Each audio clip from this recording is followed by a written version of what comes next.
자, 이번 시간에는 우리가 잘 아는 요즘 시장에 굉장히 문제죠. AI. 그 다음에 중요한 게 우리가 저 제목에 보면 제너러티브 AI입니다.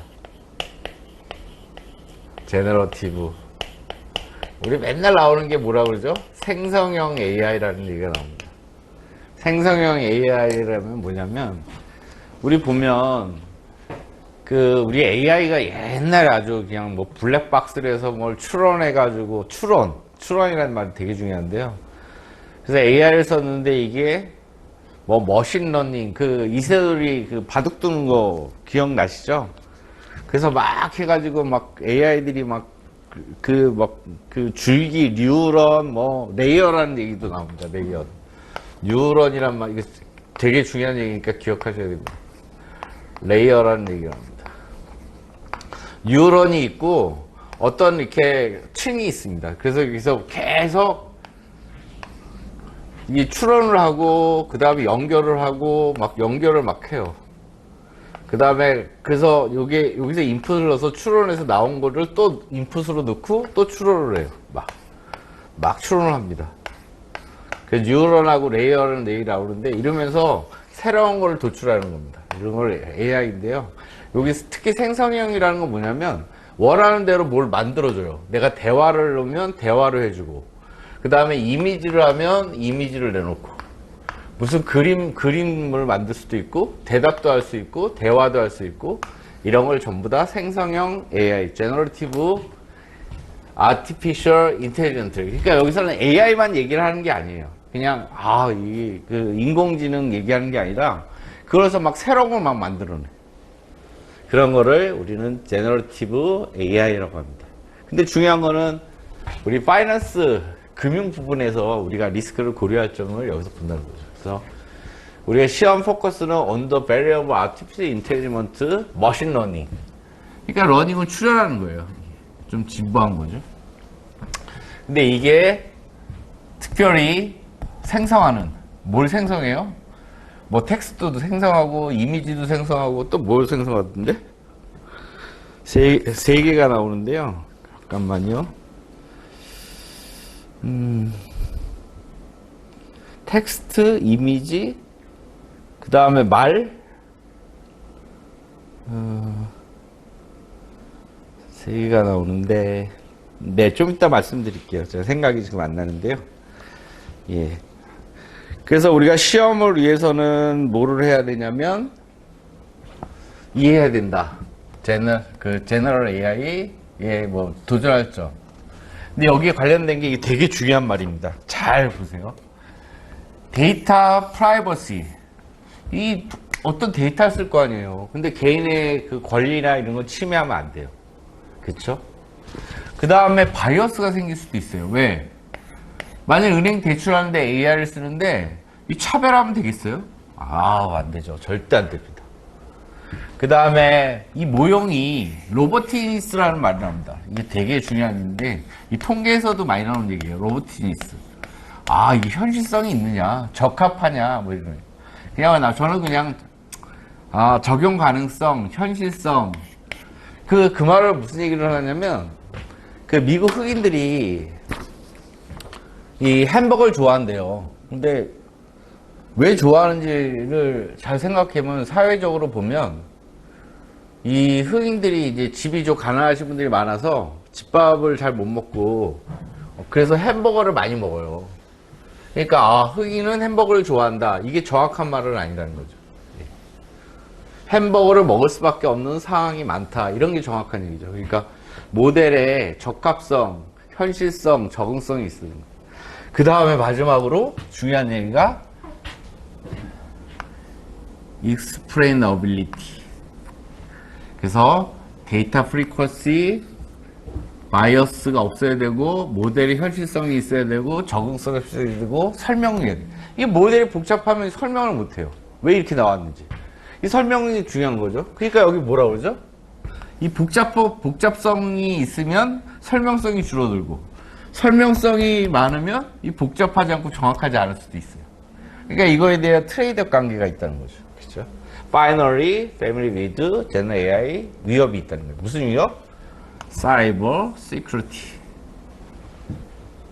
예. 그러면 이게 뭐의 문제죠? 스테빌리티의 문제가 생긴다는 거죠.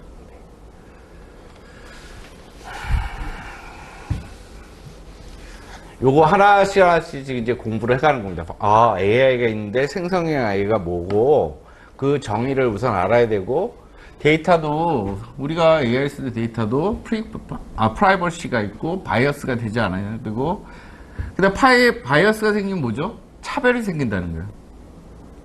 문제가 생기죠. 그 다음 적합성도 있어야 되고, 아, 설명을 해야 되는데, 이게 문제네, 이게. AI를 쓰면. 그쵸? 우리 요즘, 챗봇이잖아요, 챗봇. 이거 많이 씁니다. 우리 주식할 때도 많이 써요. 많이 쓰는데 막 나오는데 막 두서가 없어요, 지금. 보면. 그쵸? 아, 설명이 주는데 이게 정확하지가 않은 것 같고, 왜 이게 나왔는지 모를 때가 되게 많습니다. 그 다음에, 이게 문제가, 리스크가 뭐겠어요, 결국. 이 잘못된 정보를 넣을 수도 있고, 막, 여기다가, 포이즈닝. 굉장히 이상한, 그거를 넣을 수가 있잖아요. 그 다음에, 이 문제가 생기면, 어떻게 되죠? 파이낸셜 섹터의 스테빌리티에 영향을 미칩니다. 자, 그 다음에, 좋죠. 하여튼, 결론은 뭐냐면, 유용하다는 겁니다. 그리고 계속 이용해야 되는 거예요. 네. 네. 그래서 은행에 이 기회도 있지만 이 도전해야 될 것, 해결해야 될 것도 있다는 겁니다. 여기 뭐라고 쓰면 트레이더. 아까 제가 좀 설명을 좀 드렸는데, 이 설명을 잘하려면 복잡성이 좀 줄여야 돼. 복잡하면 설명하기 어려워. 그리고 또 마찬가지예요. 그러면 AI를 쓰는데 어떻게 써야 돼? 인터럴리 내부적으로 개발을 해야 될지, 서드 파티라는 얘기가 똑같은 겁니다. 여기다 좀 그냥 똑같은 얘기를 자꾸 쓰는데, 서드 파티, 그러니까 외부 용역업체를 이용해서 쓸 건가? 이걸 뭐라면 on the shelf라는 말을 씁니다.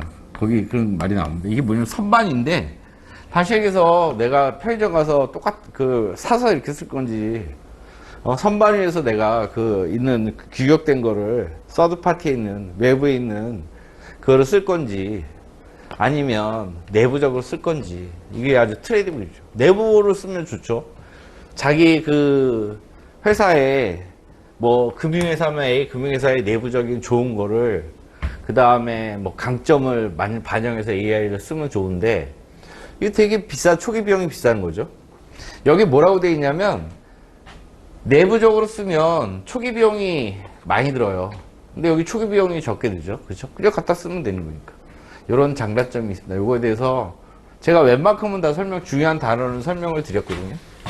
자, 이제 시작을 해보겠습니다. 자, 보시죠. 자, 이그젠 포커스. 거기 나오면은 똑같은 얘기 나오죠. 설명을 들었으니까 넘어가겠습니다. 자, 다음 페이지. 아이고.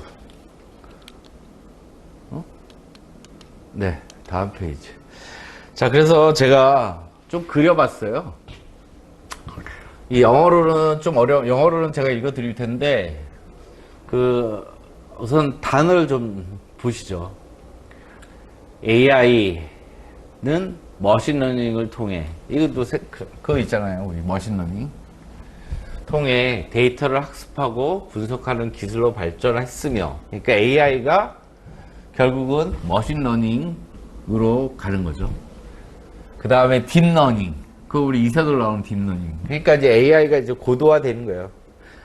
다시 해서 하나가 아니라 여러 가지 계속 추론하고, 또 넣고 또 추론하고 막 이러는 거예요. 아까 같이 뭐라고 그랬죠? 뉴런이 있고, 러이어, 계층이 있는데, 그것도 이따 좀 설명을 드리겠습니다. 그럼 머신러닝은 좀 보자고요. 규칙, 되게 룰이 있어요. 프로그램이지 않아도 이거를 지가 추론하고 만드는 거예요. 그러니까 뭐 유튜브의 추천 알고리즘, 주식 자동 매매가 이런 겁니다.